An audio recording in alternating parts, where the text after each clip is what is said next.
In this tutorial, you will learn how to handle errors with FileZilla CLI.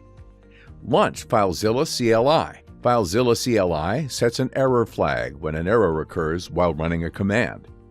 To show whether the error flag is set or not, use the error command. If a command fails, the error flag is set.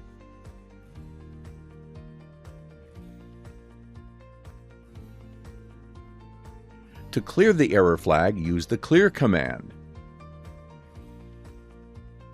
To run a command only if the error flag is set, prefix it with the @ symbol.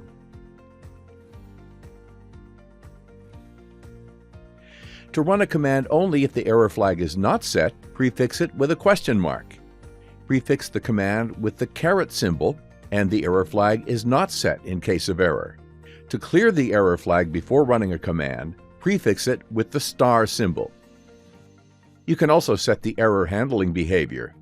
With the option 0, the default, commands are run in any case. With option 1, the commands are skipped in case of error.